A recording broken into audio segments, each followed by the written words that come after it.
बिस्मिल्लाहिर्रहमानिर्रहीम अस्सलामु अलैकुम वरहमतुल्लाहि वबरकातुहू। स्टूडेंट्स, आज का हमारा जो लेसन है, this is lesson number 22 of the 9th class physics and today we are going to mark the detailed questions from the book. आज जो है वो इंशाअल्लाह ताला हम अपने क्वेश्चंस के आंसर्स जो हैं वो डिस्कस करेंगे बुक से, और मैं आपको कुछ चीज़ें पॉइंट आउट करवाऊंगा कि जो जो चीज़ें हमने अपनी बुक के चैप्टर्स में से याद करनी हैं। तो स्टूडेंट, हम अपनी बुक पर चलते हैं और बुक के अकॉर्डिंग अगर देखें स्टूडेंट तो ज़रा साथ साथ गौर से इनको सुनते जाइएगा। स्टूडेंट, सबसे पहले नंबर पे हमारे पास डेफिनेशन आती है like and unlike parallel forces की। तो यहाँ आपको मिलती है लाइक पैरेलल की फ़ोर्स की डेफिनेशन, ये अनलाइक पैरेलल फोर्स की डेफिनेशन जो आपने याद रखनी है, सिंपल। इसके बाद है student addition of force. Addition of force की डेफिनेशन आप याद करेंगे स्टूडेंट यहाँ से, और एडिशन ऑफ फोर्स के लिए हमें एक प्रॉपर प्रोसीजर यूज़ करना पड़ता है, that is called the head to tail rule. और हेड टू टेल रूल की भी डेफिनेशन हमें फिर याद करनी पड़ेगी। ये हेड टू टेल रूल की रिप्रेजेंटेशन है, ये आप डायग्राम देखेंगे 4.5 की। और इसी तरह इसकी जो डेफिनेशन आपको स्टूडेंट मिलती है अपने हेड टू टेल रूल की, वो आपको कुछ मिलेगी यहाँ से। Take any one of the vector as the first vector A, then draw the next vector B such that its tail coincide with the head of the first vector A. Similarly draw the next vector from the third force if any, अगर कोई हो तो, with its tail coinciding with the head of the previous vector and so on. Now draw a vector r such that its tail is at the tail of vector A and the first vector, while its head is at the head of vector B. So this is the resultant vector, and this is the method to add the forces with the help of head to tail rule. इसकी proper definition student अगर आपने देखनी हो तो मैं आपको इंशाल्लाह अपने नेक्स्ट लेसन के अंदर जो हम क्वेश्चन आंसर्स डिस्कस करेंगे उसमें मैं प्रॉपर रिटर्न फॉर्म में इसकी प्रॉपर वर्डिंग जो शॉर्टकट वे में होगी वो मैं आपको बता दूंगा, वहाँ से भी आप याद कर सकते हैं। ये एक बहुत ही इंपॉर्टेंट पॉइंट है और ये आपके एमसीक्यूज़ के अंदर पूछा जा सकता है। जैसे for example, it should be noted that head to tail rule can be use to add any number of the force. यानी हेड टू टेल रूल ज़रूरी नहीं कि एक या दो या तीन फोर्सेस को ऐड करे बजाय, बल्कि ये बहुत ज़्यादा फोर्सेस को ऐड करने के लिए भी यूज़ किया जा सकता है, एनी नंबर। इसी तरह स्टूडेंट अगर देखें हमारे पास नेक्स्ट पेज पर हमारे पास आता है सबसे पहले एक long question which is the resolution of force. Resolution of force के लिए जो मैंने आपको बताया था स्टूडेंट कि आपको 3-4 फार्मूलाज याद रखने हैं, वो 3 फार्मूलाज ये हैं और चौथा यहाँ से आपको मिलता है पाइथागोरस थ्योरम की फॉर्म में। मैंने लॉन्ग क्वेश्चन की फॉर्म के अंदर आपको ये बड़ी डिटेल के साथ सारी की सारी चीज़ें पॉइंट आउट करवा कर बता और समझा दी थी। अलबत्ता यहाँ पर आपके पास एक्सप्लेनेशन में क्या क्या चीज़ें लिखनी है ये ज़रा गौर से सुन लीजिएगा। First of all you have to write the definition of the resolution of force, then you have to define the perpendicular components. इसी तरह स्टूडेंट ये परपेंडिकुलर कंपोनेंट की डेफिनेशन भी आपको मिल जाती है। If a force is formed from 2 mutually perpendicular component then such a components are called its perpendicular components. या आप ये भी लिख सकते हैं स्टार्ट वाली रेजोल्यूशन ऑफ फोर्स की डेफिनेशन, दो मिलती हैं आपको, एक ये ऊपर पहली 2 लाइनों में और दूसरी ये वाली। इसके बाद स्टूडेंट आपकी जो एक्सप्लेनेशन इसके लिए है, एक तो ये कि आप कोई एक कॉमन डायग्राम याद रख लें, बेशक यही वाली याद रख लें, ये आपको ड्रॉ करने की ज़रूरत नहीं पड़ेगी। इसी तरह एक्सप्लेनेशन स्टूडेंट आपने एक ही देनी है यहाँ से लेकर यहाँ तक कंप्लीट, और ये आपका हॉरिजॉन्टल कंपोनेंट की और वर्टिकल कंपोनेंट की डिटेल है। आप इसको भी एज इट इज़ लिखेंगे हेडिंग्स देने के बाद। फिर उसके बाद आप हेडिंग देते हैं मैग्नीट्यूड की, फिर आप हेडिंग देते हैं डायरेक्शन की, और मैथमेटिकल डेरिवेशन जो है सिंपली वो कर देनी है आपने। आपको ये प्रॉपर डिटेल दोबारा से लिखने की ज़रूरत नहीं है, ठीक है। यानी आप एक डायग्राम और एक ही डिटेल के अंदर अपनी चारों चीज़ें बता सकते हैं, horizontal component, vertical component, magnitude और डायरेक्शन। लेकिन ये चीज़ याद रखिएगा स्टूडेंट, यहाँ पर उन्होंने मे बी नंबर से नाम चेंज किया, जैसे फॉर एग्जांपल OR OP, यहाँ पर है OA एंड OB। तो अगर फॉर एग्जांपल यहाँ पर आपने चीज़ें लिखनी हैं OR OP के लिहाज से और आप डायग्राम एक ही यूज़ कर रहे हैं, तो फिर आप ORP यूज़ नहीं करेंगे बल्कि OAB यूज़ करेंगे अपनी इन पॉइंट्स के अंदर। और अगर आप इसको एज इट इज़ लिखना चाहते हैं तो स्टूडेंट फिर आपको दोनों डायग्राम सेपरेटली याद रखनी पड़ेंगी, दोनों की अलग अलग एक्सप्लेनेशन देनी पड़ेगी। तो आसान हल ये है कि एक डायग्राम एक एक्सप्लेनेशन लें और इस जस्ट फार्मूले के अंदर जो पैटर्न मैंने आपको बताया था उसके अकॉर्डिंग आप लाइंस के नाम जो है वो यहाँ पर मेंशन कर दें। जैसे कि OR के लिए हम लिख सकते हैं OA, OP के लिए हम स्टूडेंट लिख सकते हैं OB, और PR के लिए स्टूडेंट हम लिख सकते हैं यहाँ पर AB। तो इस तरह से आपके ये हॉरिजॉन्टल और वर्टिकल कंपोनेंट जो हैं वो भी ड्राइव आउट हो जाते हैं। स्टूडेंट इस पेज के लास्ट स्टार्ट के अंदर आपको एक टेंजेंट थीटा का फार्मूला मिलता है जो आपके प्रीवियस टॉपिक के लास्ट पॉइंट है मैथमेटिकल डेरिवेशन के, वो आप यहाँ से फार्मूला लिख लीजिएगा। सेकंड लॉन्ग क्वेश्चन आपको यहाँ मिलता है सर टॉर्क का। टॉर्क के लिए सबसे पहले नंबर पे आपको 2 पॉइंट्स डिस्कस करने हैं। सबसे पहले आप टॉर्क की डेफिनेशन यहाँ लिखते हैं, उसके बाद स्टूडेंट आपने लिखना है रिजिड बॉडी की डेफिनेशन, और रिजिड बॉडी की डेफिनेशन के बाद लेकिन यहाँ एक और इंपॉर्टेंट पॉइंट क्लियर करते जाइए कि जब आप टॉर्क को लिख रहे हैं तो टॉर्क आपने उसकी फर्दर डिटेल भी देनी है। जैसे फॉर एग्जांपल टॉर्क के साथ आप उसकी डेफिनेशन लिखेंगे, आप ये बता सकते हैं कि ये वेक्टर क्वांटिटी है या स्केलर क्वांटिटी है। वेक्टर क्वांटिटी है, मैं आपको बता देता हूँ। इसी तरह आप इसका मैथमेटिकल फार्मूला लिखेंगे जो हमने लास्ट में ड्राइव आउट किया था, पेज नंबर 91 के ऊपर लिखा है T=F×L। आप इसका यूनिट मेंशन कर देंगे, ठीक है, और एक स्टेटमेंट लिख देंगे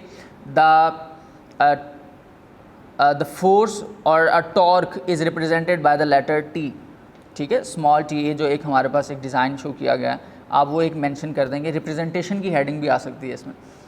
तो इनिशियली क्या चीज़ें आई, सबसे पहले टॉर्क की डेफिनेशन आ गई, फिर उसकी क्वांटिटी आ गई, फिर उसका फॉर्मूला आ गया, फिर उसका यूनिट आ गया, फिर आपने उसका सिंबल मेंशन कर दिया। फिर आप एक्सप्लेनेशन की हेडिंग देते हैं। एक्सप्लेनेशन की हेडिंग के अंदर आप एक साइड पर स्टूडेंट, जैसे ये चीज़ें साइड पर बनी होती हैं और आप साथ साथ डिटेल भी मेंशन कर रहे होते हैं, तो ये बहुत अच्छा एक पैटर्न होता है। आप ये वाली डायग्राम्स शो करेंगे यहाँ पर, और इन डायग्राम्स के अकॉर्डिंग जो मैंने आपको बताया था कि आपकी line of action, moment arm या एक्सिस ऑफ रोटेशन, आप उनको पॉइंट आउट करेंगे, लेबल करेंगे अच्छे तरीके से, और फिर आप अपनी एक्सिस ऑफ रोटेशन की डेफिनेशन, लाइन ऑफ एक्शन की डेफिनेशन, मोमेंट आर्म की डेफिनेशन, इन 3-4 डेफिनेशंस को भी मेंशन कर देंगे। तो ये 4 डेफिनेशंस टोटल आपके पास इसकी बन जाएंगी आफ्टर द टॉर्क। टॉर्क की डेफिनेशन आपको यहाँ पर मिल जाती है। अच्छा, इससे ज़्यादा आपको बहुत ज़्यादा डिटेल में जाकर इनकी एक्सिस ऑफ रोटेशन को, लाइन ऑफ एक्शन को या मोमेंट आर्म को डिस्क्राइब करने की ज़रूरत नहीं है। सिंपली आप कंक्लूजन बता सकते हैं। कंक्लूजन क्या बता सकते हैं? According to the given formula the torque is just depend upon the 2 factors that number 1 is force and number 2 is the moment arm. तो इसका मतलब ये है कि हमारे पास एक्सिस ऑफ रोटेशन से कोई फ़र्क नहीं पड़ता। लाइन ऑफ एक्शन यानी जिस पर फोर्स लगनी है, कि अगर हमें ज़्यादा फोर्स लगानी चाहिए तो फिर हमारे पास मोमेंट जो है वो बहुत ही कम होगा, तो ज़्यादा फोर्स लगेगी। अगर हम अपना मोमेंट आर्म को जो है वो इंक्रीज़ कर दें तो फोर्स कम लगेगी। और सेम यही 2 पॉइंट्स आप उठाकर अपने मोमेंट आर्म में भी मेंशन कर सकते हैं, because the both are vice versa to each other. Secondly, आप यहाँ से प्रिंसिपल ऑफ मोमेंट की डेफिनेशन जो है वो मार्क करेंगे, याद करेंगे student. Short question, clockwise moment और एंटी क्लॉकवाइज मोमेंट की डेफिनेशंस आपको मिल जाती हैं। 2 लाइंस ये हैं और 2 लाइंस ये हैं, आप ये पॉइंट आउट करेंगे। इसी तरह नेक्स्ट पेज पर स्टूडेंट आपको मिलता है सेंटर ऑफ मास की डेफिनेशन, सबसे पहले नंबर पर ये। फिर सेंटर ऑफ ग्रेविटी की डेफिनेशन है यहाँ पर। इसके बाद स्टूडेंट सेंटर ऑफ ग्रेविटी के लिए लॉन्ग क्वेश्चन मैंने आपको एक करवाया था, to find the centre of gravity of the lamina shaped object. तो स्टूडेंट उसके लिए सबसे पहले आप सेंटर ऑफ ग्रेविटी की यही डेफिनेशन लिखेंगे, और फिर उसके बाद आप अपने नेक्स्ट पेज पर, पेज नंबर 96 पर आकर ये एक्सपेरिमेंट एक्सप्लेन करके, आप एक्सपेरिमेंट की हेडिंग नहीं देंगे बल्कि आप एक्सप्लेनेशन लिखेंगे और डायग्राम ये बनेगी, और एक्सप्लेन कर देंगे उसको, अपनी एक्सप्लेनेशन को अपनी वर्डिंग के अंदर यहाँ तक, ये कंप्लीट। तो ये आपका वो लॉन्ग क्वेश्चन था नेक्स्ट वाला।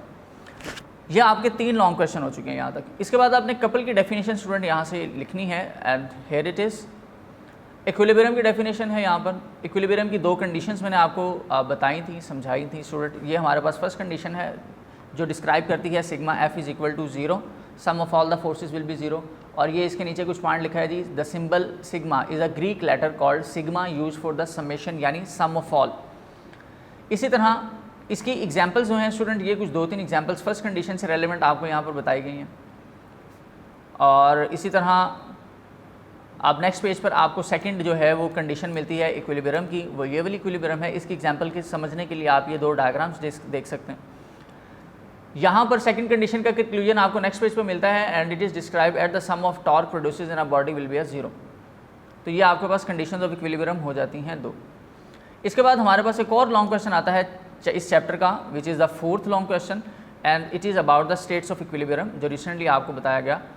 स्टूडेंट सबसे पहले आपने इक्विलिब्रियम की डेफिनेशन पॉइंट आउट करनी है, उसके बाद आप 3 हेडिंग देंगे, stable equilibrium, unstable equilibrium, neutral equilibrium. Stable equilibrium के अंदर भी आपने कुछ 2-3 बातें बतानी हैं। जैसे फॉर एग्जांपल मैंने आपसे ये कहा था कि आप सबसे पहले नंबर पे तो इनकी डेफिनेशंस लिखेंगे, ठीक है, स्टेबल इक्विलिब्रियम अनस्टेबल इक्विलिब्रियम की डेफिनेशन आप सबसे पहले लिखते हैं। और इसके बाद स्टूडेंट आपने 2 पॉइंट्स बताने होते हैं। जैसे ये बताना है कि हमारे पास बेस लाइन को जब हम ऑब्जेक्ट को टिल्ट करते हैं तो हमारे पास जो बेस लाइन है वो रेज होना शुरू होती है, जिसकी वजह से सेंटर ऑफ ग्रेविटी या लाइन ऑफ ग्रेविटी भी रेज हो जाती है।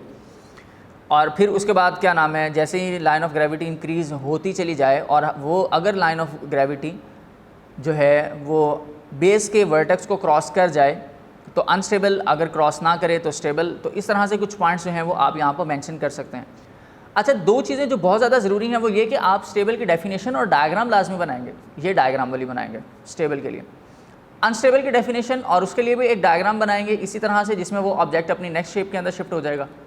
और ये क्यों शिफ्ट हो रहा था ये आप अपना 3rd पॉइंट एक्सप्लेन करेंगे कि जी सेंटर ऑफ ग्रेविटी या लाइन ऑफ ग्रेविटी जब बेस लाइन के वर्टेक्स को क्रॉस करती है तो उस वक्त जो है वो आपका ऑब्जेक्ट वो अपनी पोजीशन को या चेंज करेगा या फिर ओरिजिनल पोजीशन पर ही रहेगा। ये बात हम बताएंगे।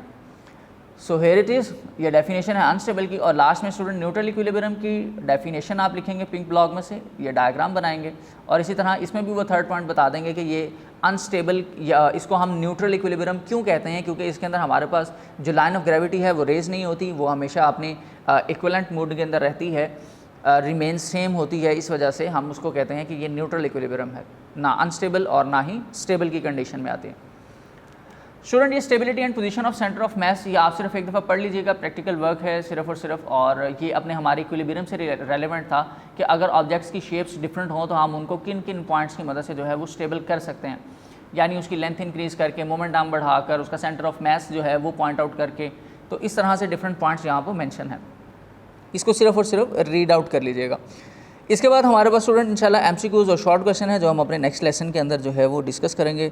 तब तक के लिए आप बेटा इनको अच्छे तरीके से याद कर लें, अपने लॉन्ग क्वेश्चंस को प्रॉपर हेडिंग्स के साथ लिख लें। अगर फिर भी कोई प्रॉब्लम हो तो आप शेयर कर सकते हैं, डिस्कस कर सकते हैं, ताकि उसका भी हल इंशाल्लाह ताला आपको बता दिया जाए।